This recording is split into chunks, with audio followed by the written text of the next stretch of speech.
깊은 수면에 안 빠지고 한 몇 시간 지나서 또 눈을 떠서 코를 좌우로 흔들기도 하고 숨쉬기가 굉장히 불편한 세월을 지금까지 지내왔습니다. 향도 잘 안 느껴지고 코가 막히게 되면서 맛도 둔감하게 느껴져서 음식할 때 조금 많이 더 예민해지고 좀 힘들어지는 그런 경향이 있었습니다. 온종일 피곤하고 머리는 늘 무겁고 집중도 잘 안 된다면 숨길에 주목해야 합니다. 코에 구조적으로 문제가 생길 수 있기 때문이죠. 비중격은 코 안에 있는 가운데 있는 벽을 얘기를 하는데요. 이 비중격이 한쪽으로 또는 S자 형태로 휘어진 상태를 비중격 망곡증이라고 합니다. 비중격 망곡증이 생기면 코안이 좁아지기 때문에 코막힘이 유발이 되고 그리고 비염이라든지 부비동염을 악화시키는 요인이 될 수 있습니다. 부비동염은 코 옆 얼굴뼈의 빈 공간인 부비동에 염증이 생긴 상태를 말하는데요. 감기라든지 알레르기성 비염 등으로 부비동의 입구가 붓게 되면 부비동 안에 점액이 잘 배출이 되지 못하고 고이게 되는데 이 상태에서 세균이나 바이러스가 증식하게 되면 부비동염이 생기게 됩니다. 부비동염의 증상으로서는 누런 콧물이 나온다든지 콧물이 목 뒤로 자꾸 넘어가는 후비루 증상 그리고 얼굴의 통증이나 두통 등이 유발될 수가 있습니다. 코는 몸 전체에 산소를 공급하는 시작점입니다. 약물 치료로 호전되지 않고 코 내부에 구조적인 문제가 동반된다면 수술이 필요한데요. 코가 막히면 뇌로 가는 산소가 줄고 뇌 심혈관계 질환 등 합병증 위험을 높일 수 있습니다. 숨길이 보내는 경고에 주목할 때입니다. 풍부한 임상 경험과 연구를 바탕으로 코 건강에 해답을 제시하는 이비인 후과 전문의 이태훈 원장.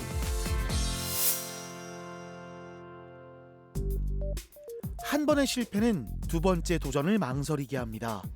초등학교 때 코를 다쳤다는 박정환 교수. 성인이 되어 비중격 교정 수술을 받았지만 수술이 제대로 되지 않았다고 하는데요. 심한 코막힘과 콧물 증상은 심해졌지만 재수술을 결심하기까진 긴 세월이 걸렸습니다. 당초에 한 20년 전에 제가 수술을 했었는데 그때는 상당히 통증도 심했고 수술한 이후에도 이 호전이 되지 않은 상태로 너무 고생을 많이 하는 바람에 재수술을 공고를 받았지만 이제 미루고 있었고요. 최근에 이제 들어서 이제 나이가 들다 보니까 숨쉬기도 좀 어려워지는 부분들도 있고 해서 용기를 내서 진찰을 받았고 또 그 수술을 권유를 해주셔가지고 하게 됐고 상당히 지금 현재 상태에서는 호전이 많이 된 상태라고 보시면 될 것 같습니다. 이전에도 이렇게 이제 숨을 쉬는 게 좀 쉽지는 않았는데 한쪽 그 비강이 막혀 있는 상태였기 때문에 이게 숨쉬기가 상당히 어려운 지점이 이제 오게 되더라고요. 특히나 이제 그 전날 좀 운동을 많이 하거나 또 저녁 늦게까지 일을 하고 하면 자는 동안에도 또 이렇게 무호흡증 같은 현상 때문에 일어났을 때 되게 피곤하고 하는 그런 어떤 문제점들이 많이 발생을 했던 것 같습니다. 좀 요즘 좀 괜찮으셨어요? 코 막히는 거는? 네. 코 안에 한번 보겠습니다. 네.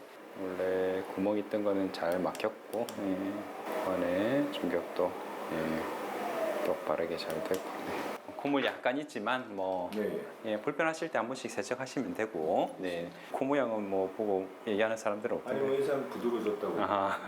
잘생겨졌다고. 다행입니다. 비중격 만곡증과 함께 외형적으로 휜 코도 동시에 교정했습니다. 기능 개선은 물론 외형적인 만족감도 높아졌는데요. 비중격에 구멍이 생긴 천공까지 있어서 그동안 숨 쉬는 게 얼마나 힘들었을지 짐작할 수 있는데요. 천공을 막고 막힌 숨길을 틔워 코 양쪽으로 숨쉬기가 편해졌습니다. 네, 환자분은 코막힘을 주소로 내원을 하셨는데요. 어렸을 때 코를 다친 이후에 코막힘이 시작이 되었고 약 20년 전에 코 수술, 비중격 수술을 한번 받았지만은 이후에도 코막힘이 지속이 되었다고 합니다. 비경 검사와 비내시경 검사에서 비중격의 미부, 그러니까 코 끝부분 있죠. 입구 부분이 이제 휘어 있는 게 관찰이 되었고, 비중격의 천공, 이것은 아마도 이제 이전 수술에서 생긴 걸로 생각이 되는데, 천공도 관찰이 되었습니다. 코막힘을 해결하기 위해서 비중격 교정술을 시행을 했고요. 비중격의 천공도 막는 수술도 함께 시행을 했습니다.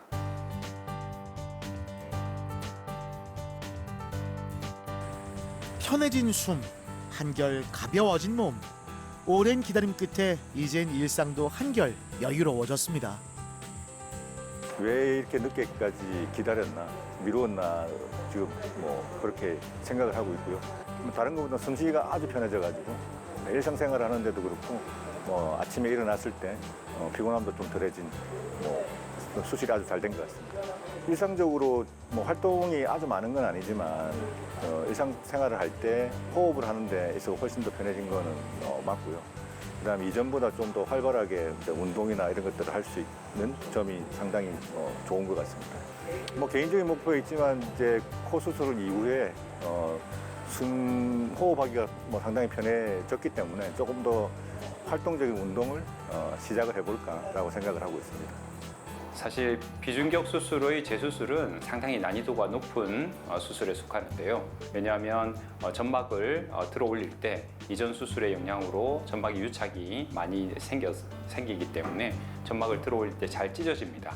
그리고 이전 수술로 인해서 비중격의 연골이 약해져 있거나 비중격이 과도하게 절제가 된 경우도 있고, 심지어는 이제 바둑판 모양으로 절개가 가해져 있는 그런 경우도 있습니다. 그래서 이런 경우에 비중격을 똑바로 잘 만들기 위해서는 많은 경험이 필요하고 여러 가지 다양한 술식에 대해서 능숙하게 되어 있어야 되겠습니다.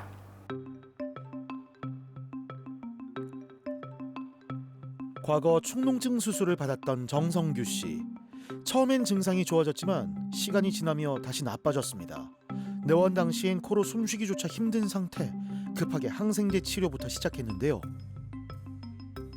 코가 너무 막혀서 숨을 쉴 수가 없습니다. 코로서는 숨을 못 쉬고 입으로만 숨을 쉬니까 입안이 너무 건조합니다. 음식의 맛도 모르고 냄새도 못 맡습니다. 특히 말을 할 때는 발음이 제대로 되지 않습니다. 그래가지고 너무 힘들어서 병원에 오게 됐습니다. 아, 진짜 증상이 심하시네요. 항생제 치료로 염증은 많이 가라앉았지만 발음은 여전히 답답하고 말하기조차 힘든 상태입니다. 냄새도 잘 맡지 못하는데요. 후각 검사 결과 역시 대부분의 냄새를 인지하지 못하고 있습니다. 집에서도 평소 때도 냄새를 못 맡았는데 이렇게 심각할 줄은 저도 여기 와서 놀랐습니다. 자, 코 안에 한번 보겠습니다. 콧물도 좀 많이 나시고. 냄새는 전혀 못 맡으시죠? 그렇습니다. 냄새 맡는 거는 이게 100% 보장은 못 하는데 후각신경이 이렇게 좀 나빠지는 경우들이 간혹 있거든요. 후각신경이 괜찮고 이렇게 길이 막혀가지고 냄새 입자가 못 올라가는 뭐 그런 경우에는 수술하고 나면 많이 좋아지십니다. 목에 입을 쥐기도 자꾸 그렇습니다. 예, 그것도 마찬가지로 입으로 숨 쉬다 보니까 목이 자꾸 말라서 그럴 수가 있고요. 그래서 그것도 뭐 수술하고 나면 그래서 염증이 다 깔아앉고 뭐 그렇게 되면은 많이 좋아지실 겁니다. 예, 최선을 다해서 잘 해드리겠습니다. 네. 환자분은 콧물, 코막힘 그리고 후각 저하를 주소로 내원을 하셨습니다. 코안을 보니 이제 물혹이 크게 자라 있어가지고 양쪽 코안이 꽉 막혀 있는 상태였고 그것 때문에 만성 축농증이 양쪽에 가득 있는 상태였습니다. 물혹과 만성 부비동염의 치료를 위해서 부비동 내시경 수술이 필요하고요. 휘어진 중격을 바로 잡아서 수술 후 관리가 용이하게 할 수 있게끔 비중격 교정술도 필요한 상태입니다. 양쪽 숨길이 모두 막힌 상태입니다. 아, 진짜 힘드셨겠네요. 수술하고 나서 수술이 잘 되어서 아마 좋은 결과가 있으리라고 생각이 들고 일상생활에 어려움이 없도록 하는 것이 저희 바람이지요. 그래서 지금까지 너무 불편합니다. 숨도 잘 못 쉬고 맛도 모르고 발음도 어렵고 그래서 수술하고 나면은 일상생활에 어려움이 없도록 했으면 참 좋겠습니다. 심한 코막힘의 원인은 만성 부비동염입니다. 코 주위 얼굴뼈 속 공간인 부비동에 염증이 생긴 상태인데요. 거기에 물혹까지 생겨서 점액성 콧물이 계속 나온 겁니다. 일단 오른쪽 비중격, 오른쪽 축농증 수술 먼저 시행을 했고요. 오래된 점액들이 많이 차 있어가지고 이게 점액이 오래되면 약간 풀처럼 젤리처럼 그렇게 변하거든요.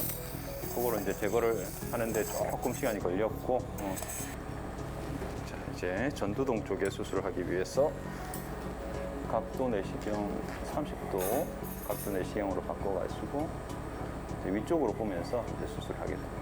전두동 올라가는 입구 쪽에도 무릎이 많이 자라 있는 상태고, 자, 이 부분을 조금 정리를 하고 시작을 해요. 이마 쪽 전두동에도 염증이 있어 무거운 느낌과 두통을 유발할 수 있는데요. 비중격 만곡증까지 동반돼 함께 교정해줬습니다. 네, 환자분 같은 경우에는 수술이 재수술이었고 염증이 워낙 오래되다 보니 점막도 많이 부어 있었고 뼈도 단단해져 있는 그런 상태였습니다. 이런 경우에 수술할 때 피도 많이 나게 되고 또 부비동을 모두 다 찾아서 이렇게 열어주는 게 쉽지 않을 수가 있거든요. 그렇지만 수술은 성공적으로 잘 끝났습니다. 수술만큼이나 중요한 게 수술 후 관리인데요. 환자분께서는 집에서 코 세척이라든지 스프레이 사용 그런 것들을 잘 해주셔야 되고요. 술도 절주가 필요하고 특히 금연은 필수적입니다. 정기적으로 병원을 방문해서 코안에 치료를 잘 받고 장기 점검을 받는 것도 중요한 부분이라고 할 수 있겠습니다.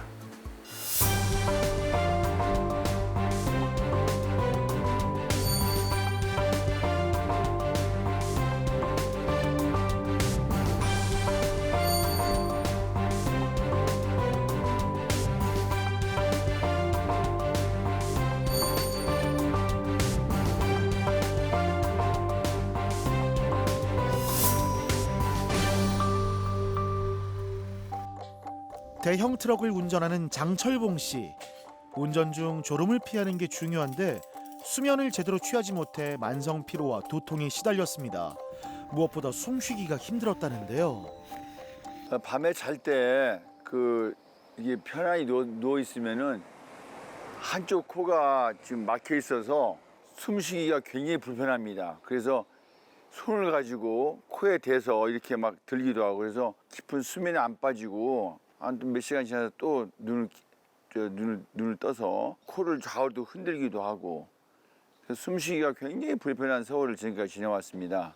평소에도 일할 때에도 한쪽으로만 숨을 쉬기 때문에 불편해서 손이 자주 이렇게 오른쪽으로 갑니다. 아들이 먼저 수술을 받았는데 저하고 거의 비슷한 현상인데 좋은 효과를 봤다고 그래서 저도 좀 그 병원을 방문하게 됐습니다. 이전에 수술을 했지만 증상은 나아지지 않았고 바쁜 일상에 치료도 계속 미뤘는데요. 그 사이 증상이 점점 심해져서 이제는 더 이상 방치할 수 없습니다. 이렇게 손이 자주 갑니다. 그냥 무의식중으로 이렇게 숨을 쉬게 돼요. 한쪽이 막혔으니까 자연적으로 손이 갑니다. 일상생활에서 많이 불편했습니다. 숨을 좀 잘 쉬어야 되는데 그러다 보니까 열이 많이 나고 순환이 잘 안 되잖아요. 제대로 콧구멍이 순환이 안 되니까 머리도 무겁고 지끈지끈하고 항상 컨디션이 별로 안 좋았어요. 그로 인해서 스트레스도 많이 더 쌓이는 것 같고 양쪽 코로 숨을 쉬는 것이 정말 절실하다는 걸 제가 실생활을 통해서 절실하게 느끼게 되었죠.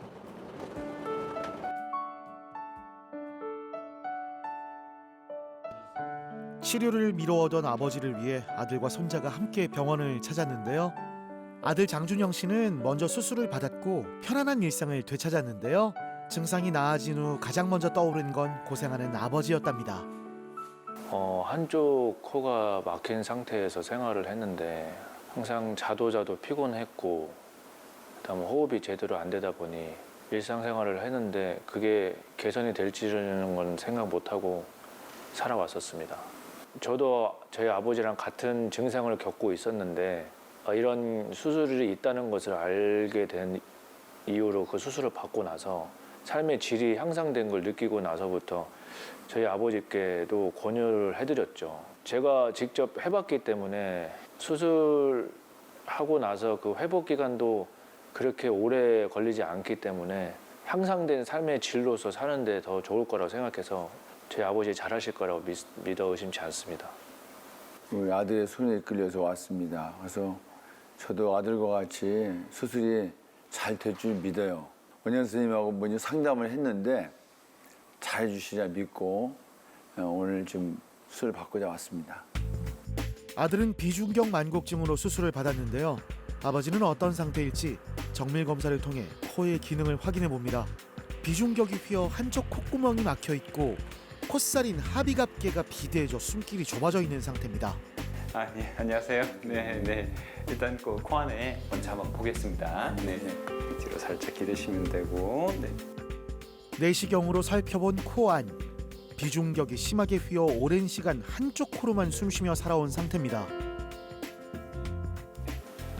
네. 중격이 오른쪽으로 많이 휘어 있어가지고 오른쪽 코안이 되게 좁은 상태시고요.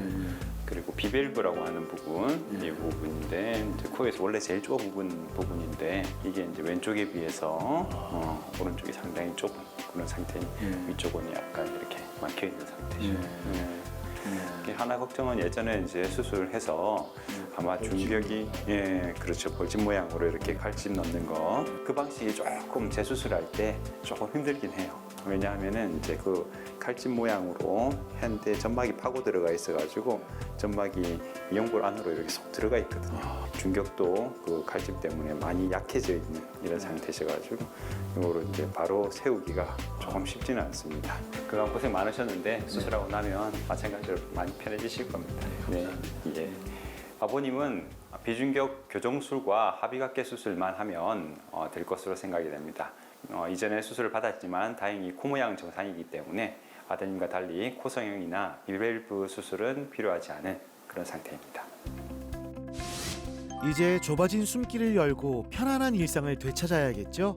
아들과 손자가 응원하는 만큼 수술도 잘 될 겁니다. 기존 비중격 교정술은 양쪽 점막을 박리해 염증이나 천공 같은 부작용 위험이 있었는데요.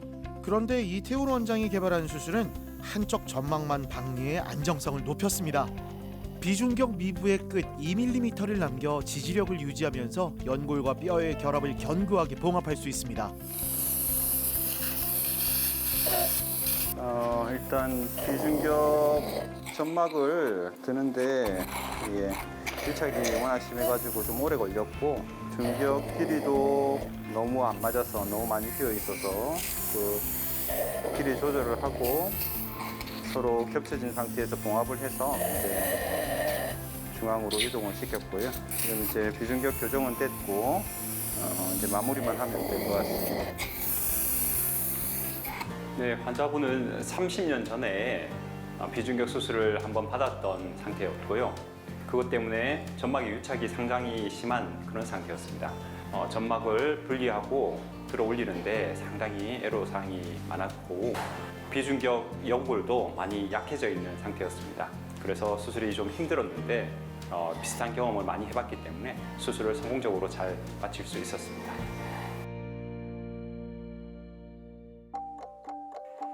일식 요리사 송현종 씨에겐 코 건강은 단순한 불편을 넘는 문제였습니다. 냄새를 제대로 맡지 못해 요리할 때도 어려움이 컸죠.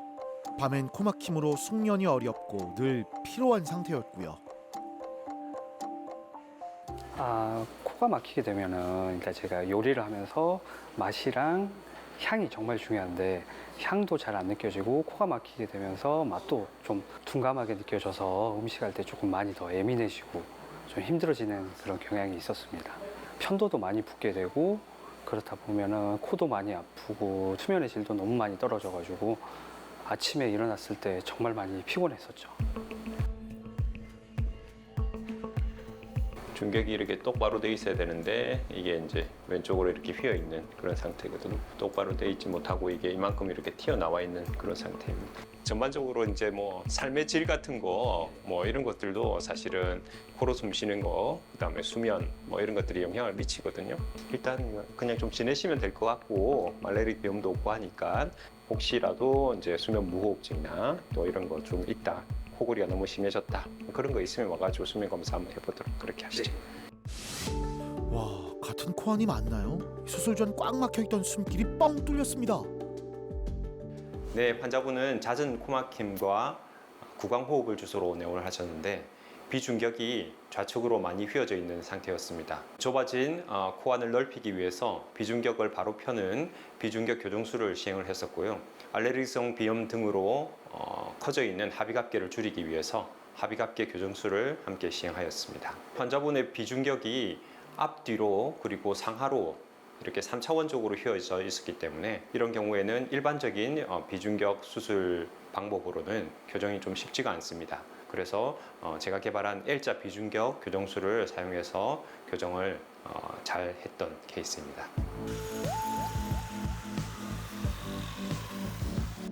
만성적인 불면과 피로에 시달렸던 송현종 씨. 호흡량이 달라지니까 일상이 완전히 달라졌는데요. 깊은 잠을 잘 수 있게 돼 아침이 훨씬 가벼워졌습니다. 오픈한 지 이제 횟수로 9년째 됐는데 기존의 단골들도 많이 오시고 새로운 손님들도 요즘 많이 오셔서 조금 바쁩니다. 제가 불면증이 조금 있어서 밤에 잘 때 짧게는 30분에서 1시간 이렇게 잠을 계속 깼었거든요. 이제는 수술하고 난 뒤로는 한 3, 4시간씩 안 깨고 푹 자고 일어나서 아침에 정말 상쾌하고 피로도도 훨씬 더 줄어드는 걸 몸으로 확실히 느끼고 있습니다. 한쪽 코로만 숨을 쉬던 과거, 요리할 때마다 코를 가까이 가져가야 했는데 이젠 양쪽 숨길이 시원하게 열리면서 후각도 되살아났습니다. 요리하는데도 큰 도움이 됐는데요.